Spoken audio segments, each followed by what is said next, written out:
Good morning to all.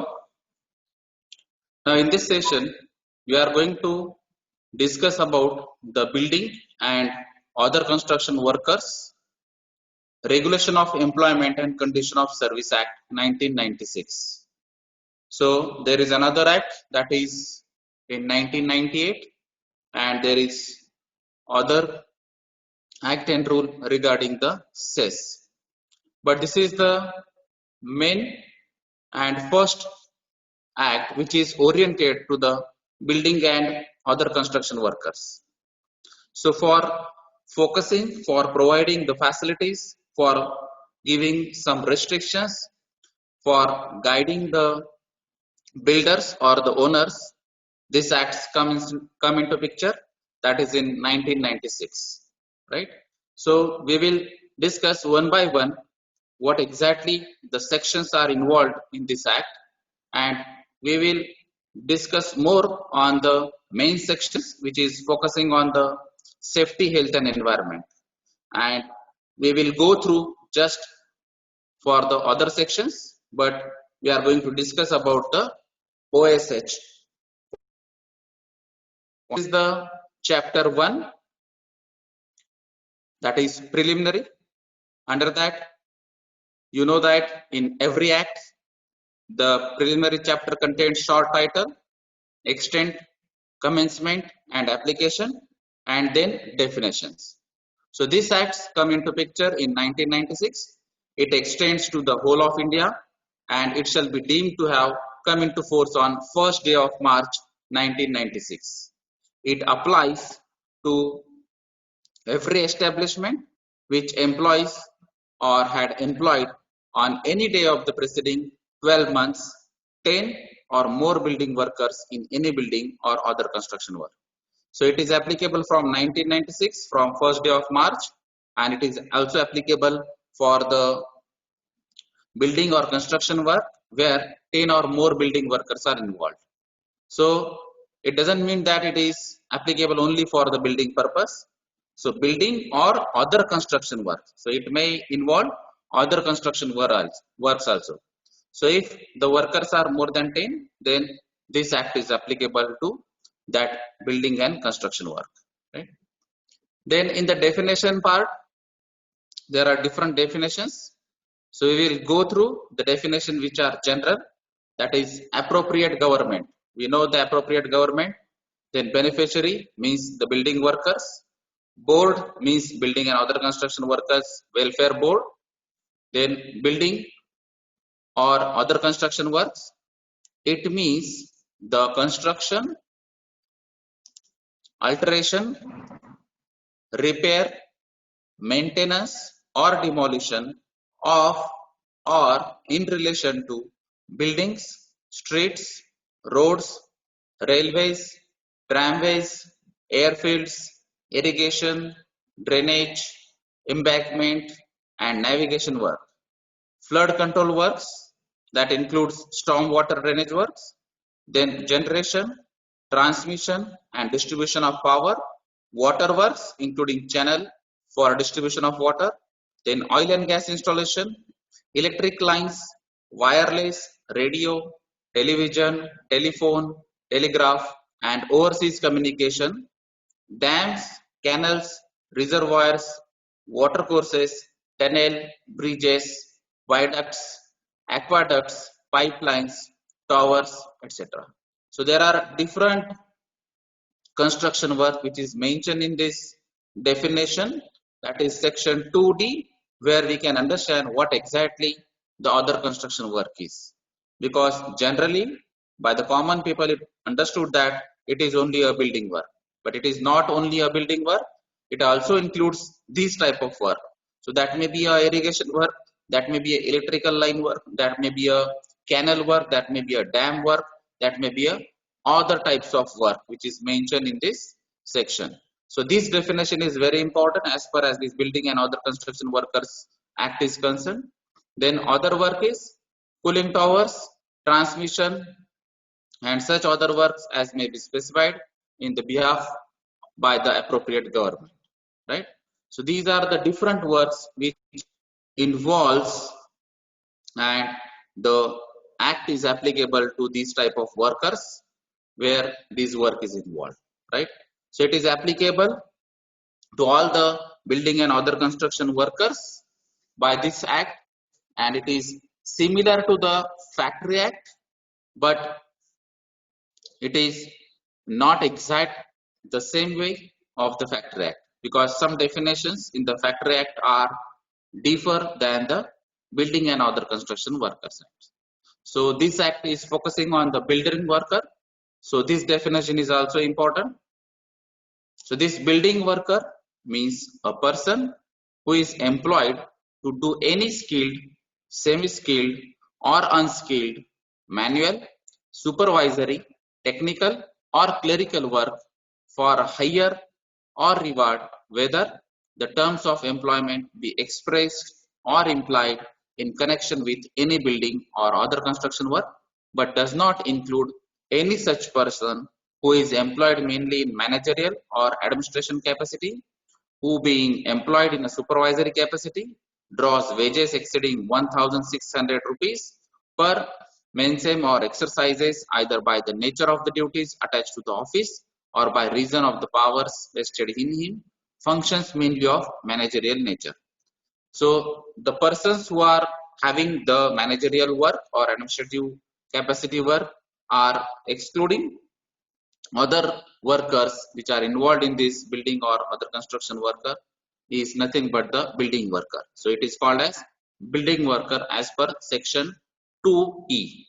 Then other definitions are chief inspector. We know this is the chief inspector for this BOCW. Then contractor, who is going to take contract for this building and other construction. Then director general, that is the director general of inspection for this BOCW. Then employer is nothing but the owner or who is having ultimate control on this building or other construction worker. Then establishment, we know the whatever the building or the structure, that is nothing but establishment. The fund means BOCW welfare fund board is going to provide these types of funds. Then notification, then prescribed, wages, all these meanings are one and the same, which is similar to the defined in the other acts. Then chapter 2 is focusing on the advisory committees and expert committees. So there are different committees. One of the committee as per section 3 is Central Advisory Committee. So it involves a chairperson to be appointed by the central government, then 3 members of parliament, of whom 2 shall be elected by the House of People and 1 by the Council of State Members. So these are the 3 members.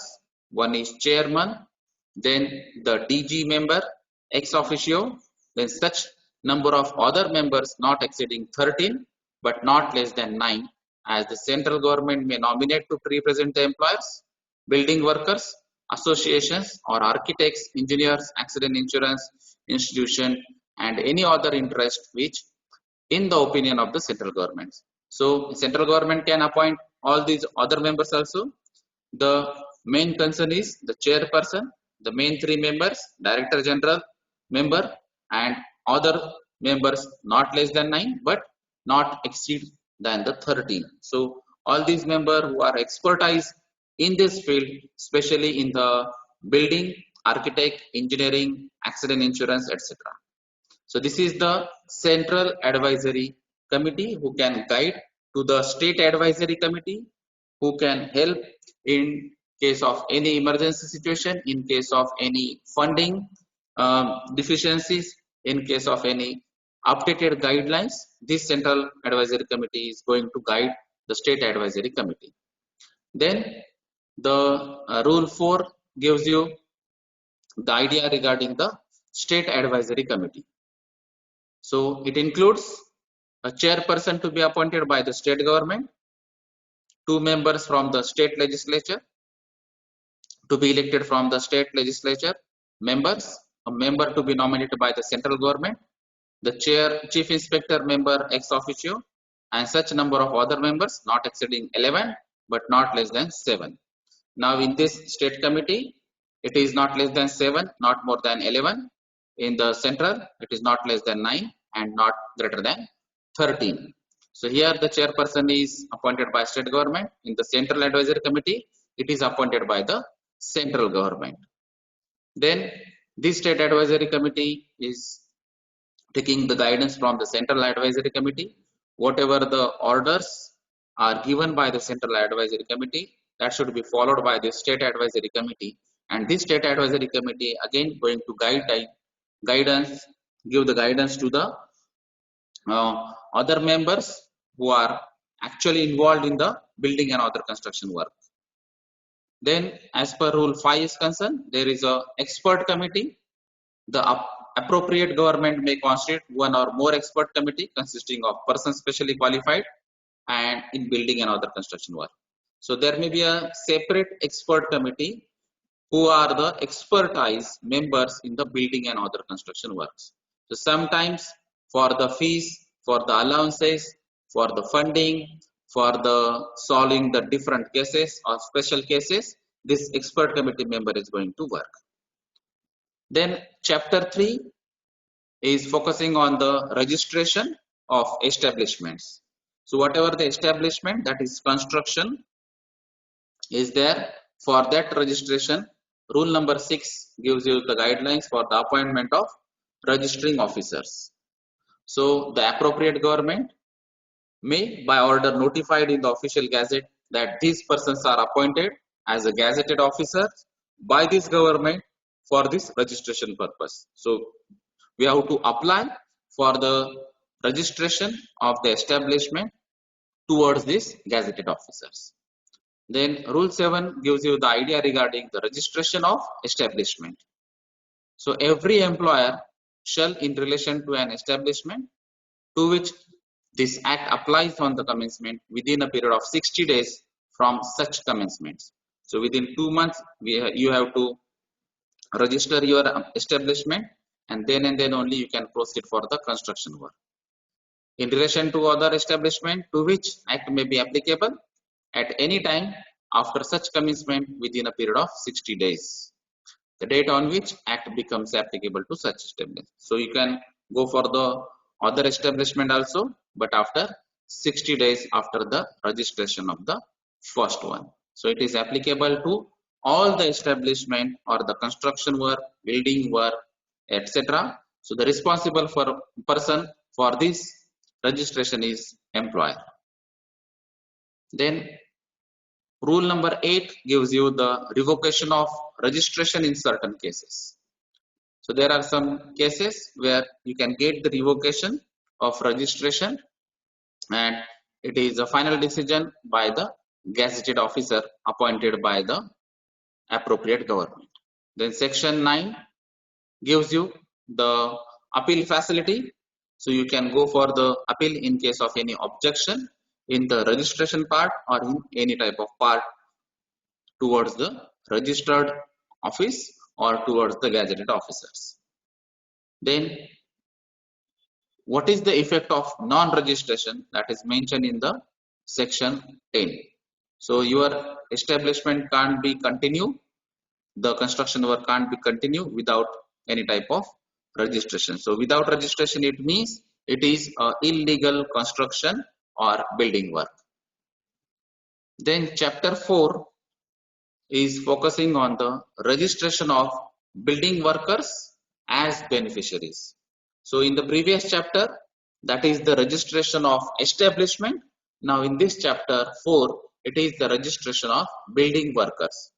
So in the section 2, in the definition, it is already defined what exactly the building workers are, and to get the benefits from this act, we have to register these building workers as a beneficiary. So section 11 gives you the beneficiaries of the fund subject to the provision of this act, building worker registered as a beneficiary under this act. Then section 12 gives you the idea regarding the registration of building workers as beneficiary. So who has completed 18 years age, that is the basic criteria, then but has completed 60 years but not completed 60 years of age. So between 18 and 16 years of age, the worker can register as a building worker for getting the benefits of this act. Then an application for registration shall be made in the prescribed format given by the board.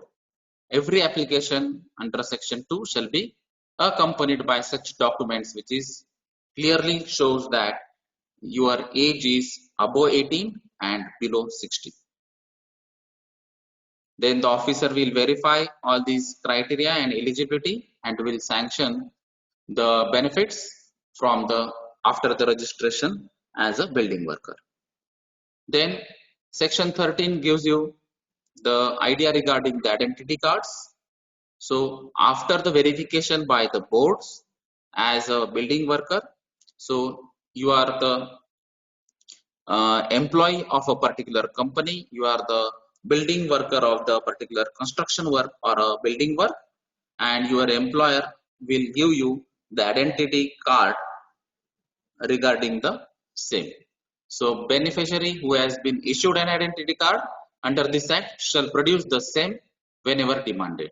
So you can show this identity card that I am a building worker, that is registered building worker from this act, and this board has verified my documents and sanctioned my registration. Then section 14, that is cessation as a beneficiary. So you can take the benefits from the act after the registration, but your age should not exceed the 60 years and your age should be above 18 years.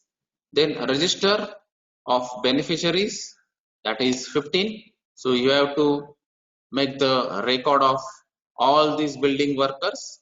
The details of the employment of beneficiary should be recorded in this register, which is mentioned in the section 15. Then contribution of building workers. So building workers who has been registered as a beneficiary under this act, the main criteria is again that is between 18 and 16 years age, may authorize his employer to deduct his contribution from his monthly wages. So you can deduct the contribution of building workers from the monthly wages, that is the right of that registered building workers. So within 15 days from such deduction, that should be sent or paid to the board. Then section 17 gives you the idea regarding the effect of non-payment of contribution. If the payment is not paid to the board, that may be directly or through the employer, then you are not continue as a registered building worker. So previous chapter gives you the idea regarding the registration, the benefits of the building worker registration in the board. Now it is the chapter, that is chapter 5, focusing on the building and other construction workers welfare boards.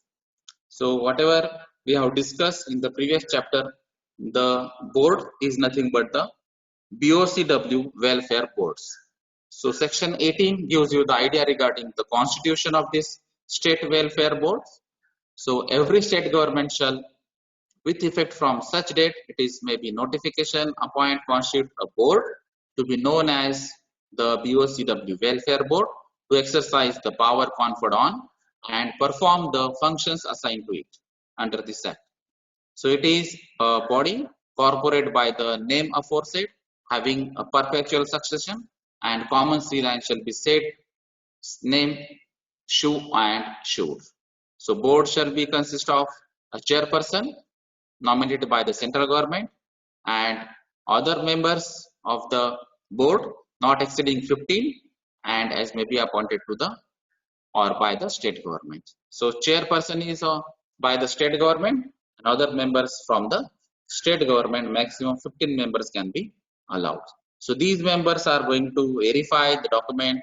These members are going to verify the documents of the building workers for the registration purpose, then their funds, then they are also concerned about their contribution towards the board, then also they are taking care about the registration of the establishment by the employer and the required documents verification, etc. So all these activities can be done by this BOCW welfare board. Then secretary and other officers of the boards can be appointed by the central government or the state government. Then meetings of the board should be conducted, and in the meetings all these things like board contribution, then establishment of board or the registration of building workers, the fund raised, the fund balancing, etc. all should be discussed in these meetings of the boards. Then the section 21 gives you the idea regarding the vacancies, etc., not to evaluate the proceedings of the boards.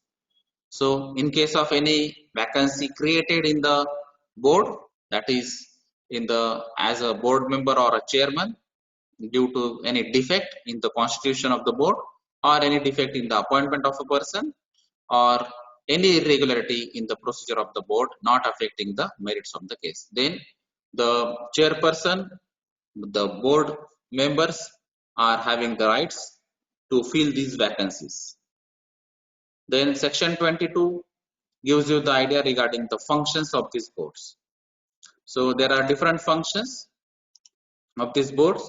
Provide immediate assistance to a beneficiary in case of accidents, make payment of pension to the beneficiaries who have completed the age of 60 years.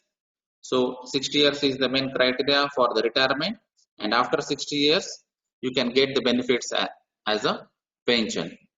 Sanction loans and advances to a beneficiary for construction of a house not exceeding such amount and on such terms and condition as may be prescribed.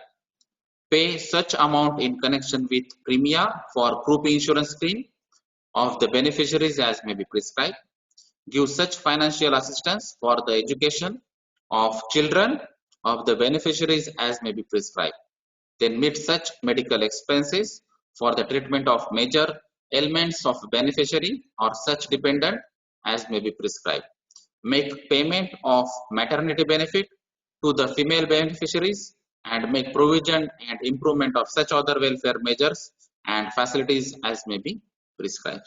So these are the different benefits as far as the building worker, that is registered building worker, is concerned, and these are the functions that you have to, this board member should give the benefits to provide these benefits like medical expenses, financial assistance to the education of these children, or the pension schemes, or the other financial support. So all these things are nothing but the functions of these boards.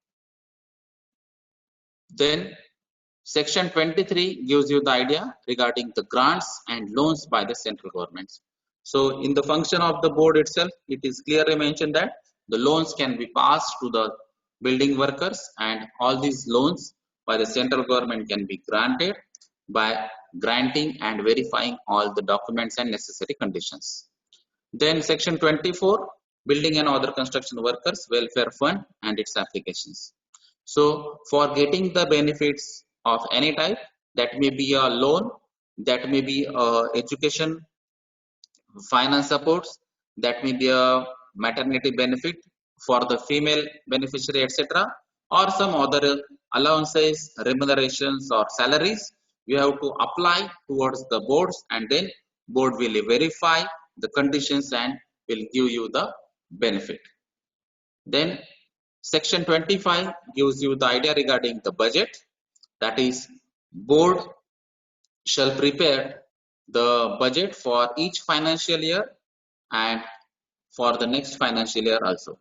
So as far as the funds are concerned, as far as this contribution by the building worker is concerned, depending on the income from this contribution, the board can decide the budget of the current financial year as well as for the next financial year. Then on the basis of this budget, their expenditures in the current year and the different financial expenditures are shown in the annual report. So that is to be submitted to the state government as well as to the central government. Accounts and audit, that is from the section 27. So we know that if the financial conditions are there, if the budget provisions is there, if the expenditure conditions or the expenditure detailing in the annual report is given, then obviously all these things should be audited from the concerned authority. And all these accounts which are directly concerned to the boards or the funding agencies, all accounts should be audited through the concerned authorities. Then chapter 6, focusing on the hours of work, that is the working hours, then welfare measures and other conditions of service of building workers. So the working hours, welfare measures and other conditions is the main focus in this chapter 6. So section 28 gives you the idea regarding the fixing hours of for normal working day. So fix the number of hours of work which shall constitute a normal working day for a building worker, inclusive of one or more specified intervals. So that interval should be mentioned, the working hour should be fixed. Provide for a day of rest in every period of 7 days, which shall be allowed to all building workers, and for the payment of remuneration in respect of such days of rest. Provide for payment of work on a day of rest at a rate not less than the overtime rate specified in section 29. So there should be one weekly off, and that is also paid by the employer. Then the sub rule 2 gives you the idea regarding the provisions of subsection 1 related to the classes of building workers apply only to such extent and subject to such conditions as may be prescribed, namely the persons engaged on urgent work or in any emergency which could not have been foreseen or prevented. So if we can't prevent some type of work or the emergency work, then it is nothing but a urgent appointment. So that person or a substitute of this person should be engaged into that urgent work. That is the one condition. Then persons engaged in a work in the nature of the preparatory or complementary work which must be necessarily be carried out on outside the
Okay.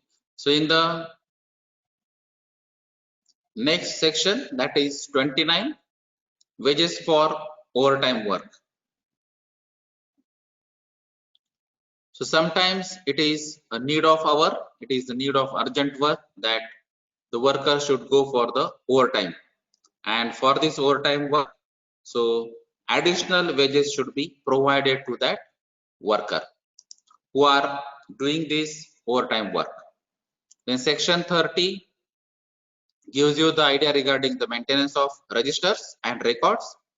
So all the building workers who are registered, their employment, their joining dates, their working time, their in-out positions, their overtime period, or other things, all should be recorded in a register, and all these registers should be up to date.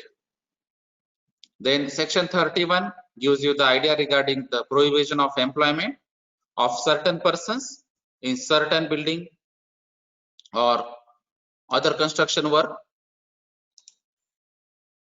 So no person about whom the employer knows or has reason to believe that he is a deaf, or he has a defective vision, or he has a tendency to giddiness shall be required or allowed to work in any such operation of building or construction work which is likely to involve a risk. So in case of these problems, that may be a deafness, that may be a eye vision issue, or that may be some defects in the body. So where the more risk is involved, so these types of persons should not be involved in the construction activity. Then section 32 gives you the idea regarding the drinking water.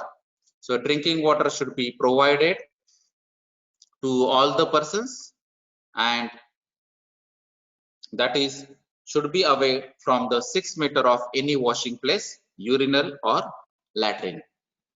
Then section 33 gives you the idea regarding the facility of the latrines and urinals.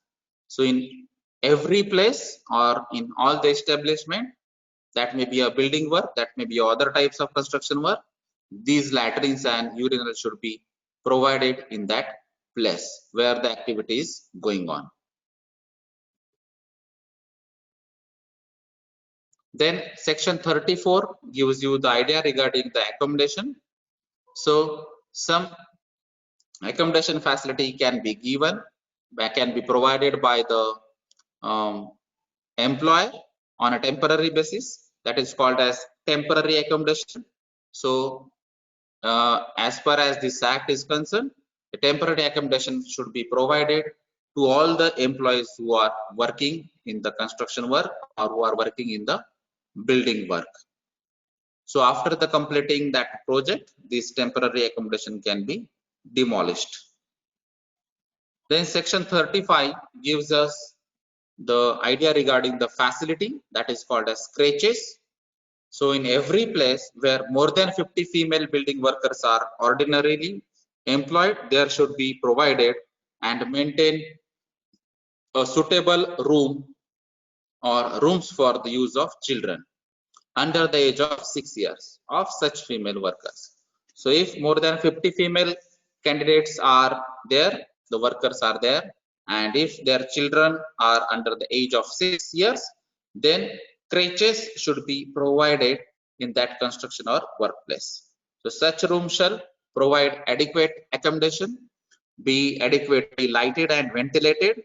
So lights and ventilation provisions should be there, be maintained in a clean and sanitary conditions, be under the charge of women trained in the care of children and infants.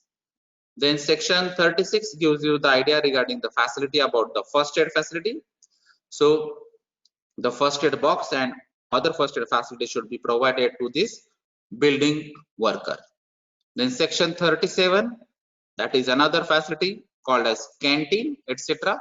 So to provide and maintain every place where not less than 250 building workers are ordinarily employed, a canteen for the use of the worker is an essential condition. So if the building or other construction work involves more than 250 workers in that place, then canteen is essential condition.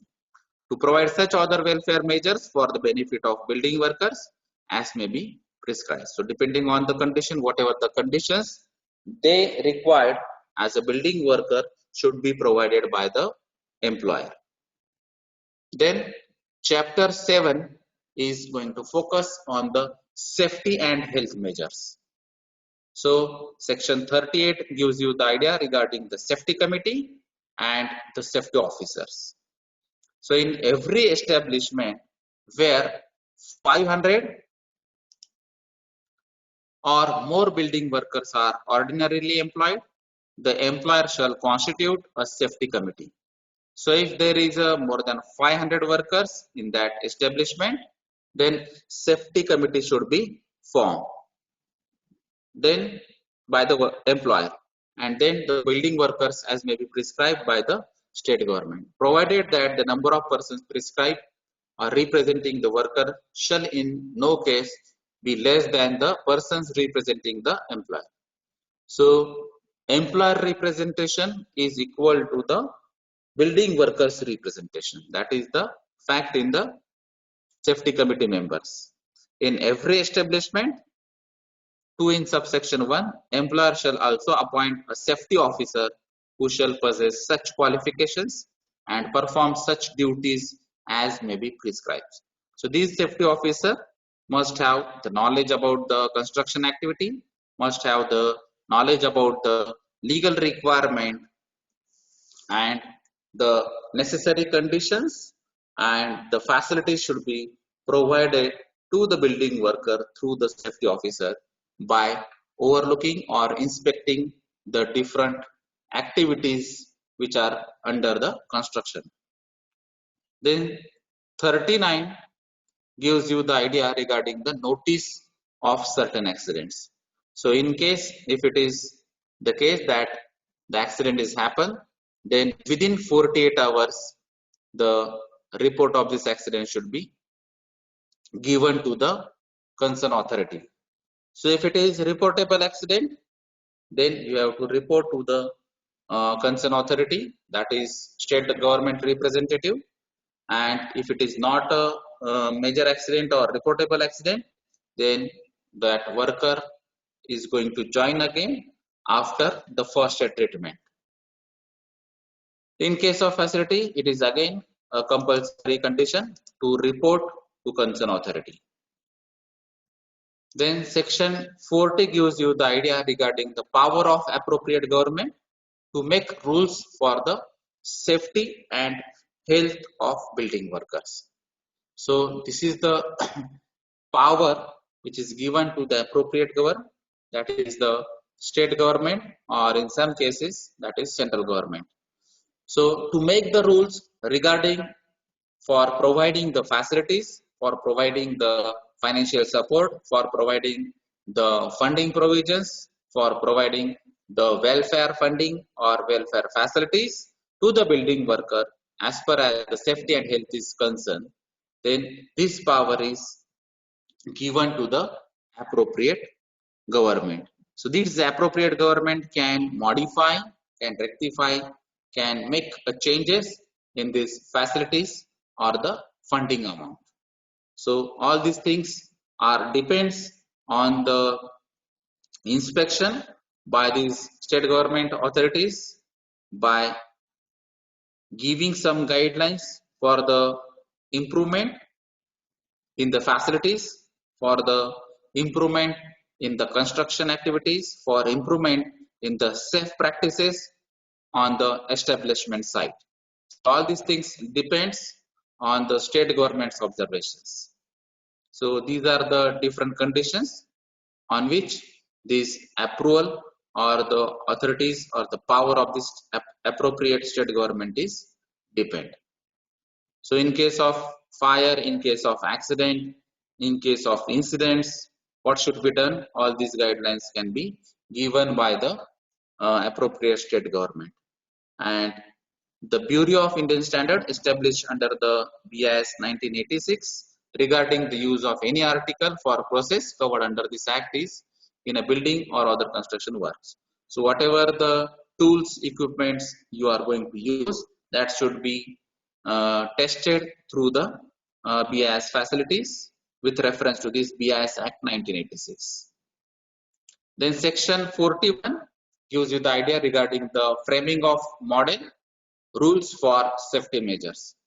So for giving the facilities, for providing these facilities related to the safety, so all these rules can be modified, can be framed in a particular work. That is the task which is referred or given in the section 41. Then chapter 8 gives you the idea regarding the inspecting staff. So whatever I have discussed in the previous chapter, that all these appropriate government or the authorities or the representatives should be observe all these facilities, all the construction activities, whether it is going in a safe manner or not, whether all the equipments are provided as per the highest standard, whether all the facilities like canteens or the safety officer appointment or the registration of these building workers or the contribution of these building workers towards the board, etc. All these things should be observed by the Director General, Chief Inspector, and the different inspector which is appointed under this Chief Inspector and Director General. Then section 43 gives you the idea regarding the powers of these inspectors. So in case of the culprit of any type of accident, if the employer is the culprit, then the activity or the establishment can be stopped. The activities in the construction or in the building work can be stopped. That is the power of this inspector. If the facilities are not provided, if the funding is not provided, if the financial support is not provided through the employer with the help of the board, then this inspector can finalize the penalty amount toward the employer, and these are the different powers which is assigned to the inspector. So all these powers of this inspector can be modified, rectified by the chief inspector or the director general. Then chapter 9 is going to focus on the special provisions, that is responsibility of the employers. So we have already mentioned the different employers responsibility. Then responsibility for payment of wages and compensation.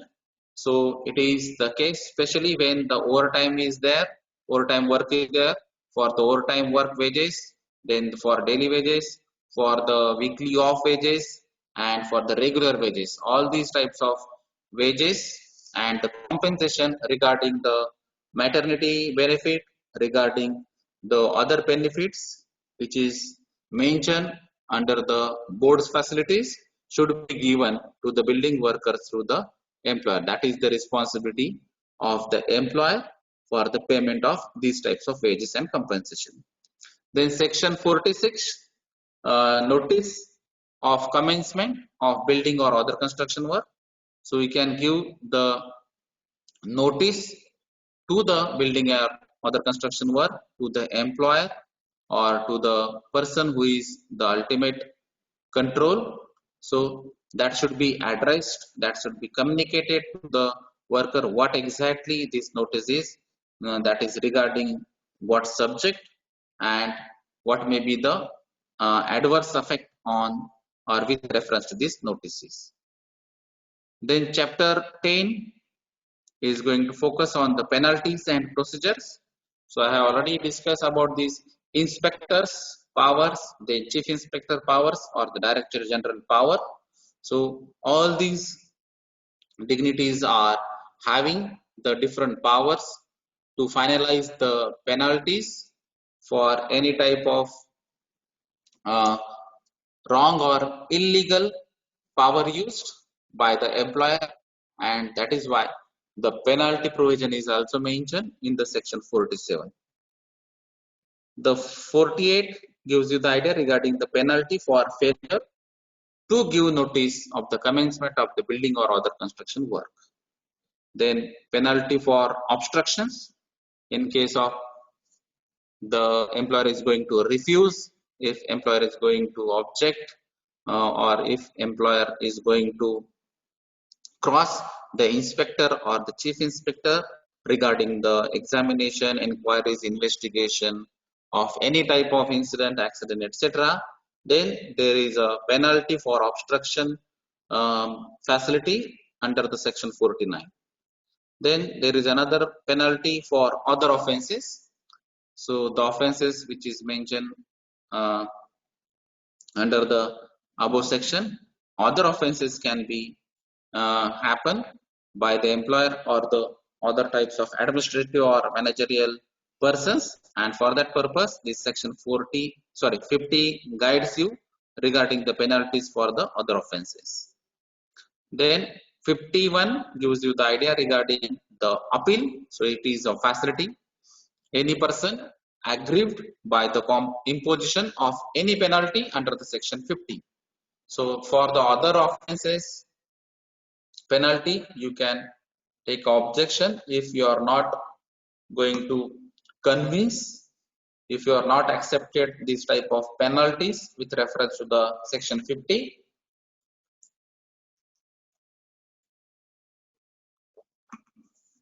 then you can appeal for these types of penalties to the DG or the chief inspector of the central or state government respectively. Then 52 gives you the idea regarding the recovery of this penalty. So whatever the penalties or the amounts which has mentioned in the section 50 should be recovered by the employer. So if it is not recovered within the time period, then additional charges may be applied to the employer. Then 53 gives you the idea regarding the offenses by the companies. So there may be a case that offense is on the company, right?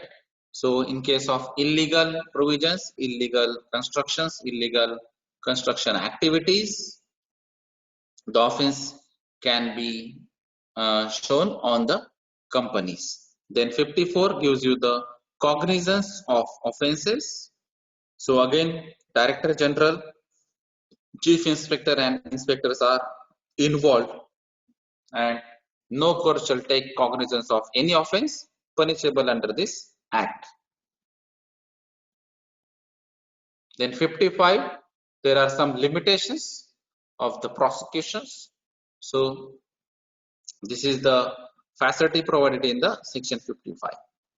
And under chapter 11, there are miscellaneous sections, that is the sections which are not covered under the 10 chapters which is discussed in the above chapters. And if the other points which has mentioned or addition to this act, then it is called as miscellaneous. So this 56, delegation of powers. So a board can give you or delegate the power to the chairperson, and chairperson can delegate the power to the secretary or other employees or the members of the committee. Then returns, so that is every board shall furnish from time to time to the central government and the state government such returns as they may require.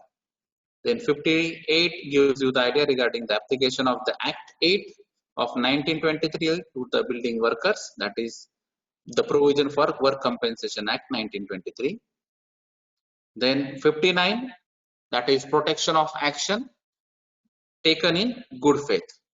So if you are not going to claim an offense, if you are not going to go for the legal provisions or legal action, then you can go for the action which is in a good faith to solve the problem. Then 60, power of central government to give the directions. So we have already discussed that central government can give you the guidelines to the state government or to the board. Then 61 gives you the power to remove the difficulties. So in case of any difficulty finding the any type of sections or the subsections, then the central government is having the power to remove these type of difficulties. Then 62, power to make rules. If the central government is again decide that these type of rules or the modification in such rules is appropriate or valid, then central government can decides the change in rule or the addition in rule, or are having the power to make rules. Then 63 gives you the idea regarding the saving of certain laws. So this is nothing but contained in this act shall affect the operation of any corresponding law in state providing welfare schemes which are more beneficial to the building and other construction workers than those providing for them by or under this act. So whatever the beneficial scheme is there, that should be saved by this law.